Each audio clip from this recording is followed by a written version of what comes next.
Με τον Διονύση γνωριστήκαμε το Σεπτέμβρη σε ένα πάρτι και τους πρώτους 3 μήνες μπορούσα να πω ότι ήμουν ή έστω ότι ένιωθα ευτυχισμένη.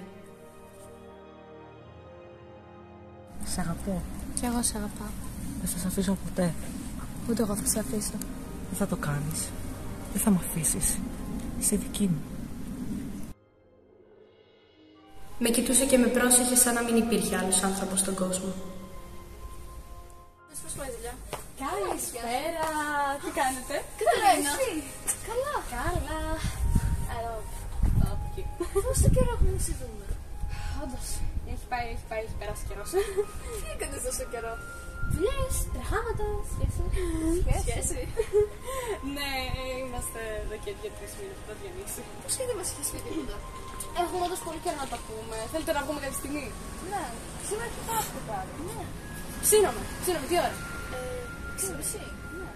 6.30. Θα περάσετε να με πάρετε? Θέλετε να... Οκ. Ναι, είσαι έτοιμη. Εντάξει. Άντε, καλά να περάσετε. Γεια. Για πάμε λίγο να σου πω. Σοβαρολογείς. Σήμερα που έχω ρεπό, θέλεις να βγεις μαζί τους? Σήμερα θέλω να μείνεις μαζί μου. Εντάξει. Δεν ήθελα να πηγαίνω πουθενά χωρίς αυτόν. Με είχε εχμάλωτη.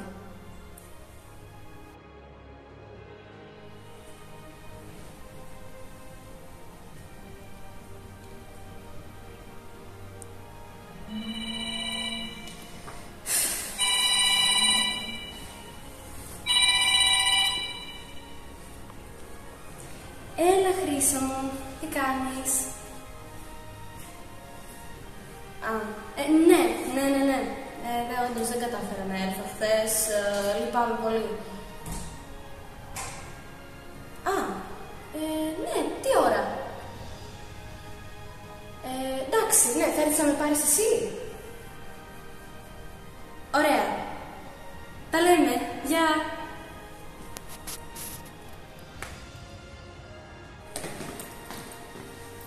Για πού το έβαλες? Θα βγω με τη Χρύση και τη Μαρία. Δεν έχεις να πας πουθενά. Τι να ξέρω εγώ τι δεν θα. Τώρα βρίζεις τη μάνα σου από εδώ και από εκεί. Νομίζω ότι γίνεσαι υπερβολικός. Εσύ είσαι υπερβολικά προκλητική. Τι είναι αυτά που φοράς? Τι εννοείς?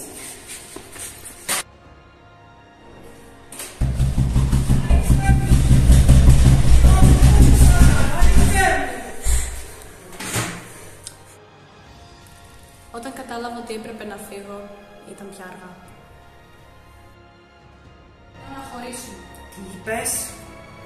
Θέλω να χωρίσουμε. Τι? Θέλω να σε αφήσω. Τι?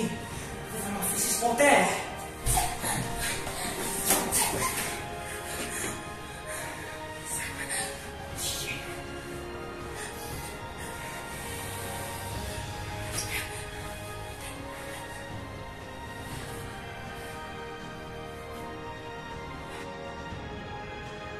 Εγώ δεν κατάφερα να με κλείσω.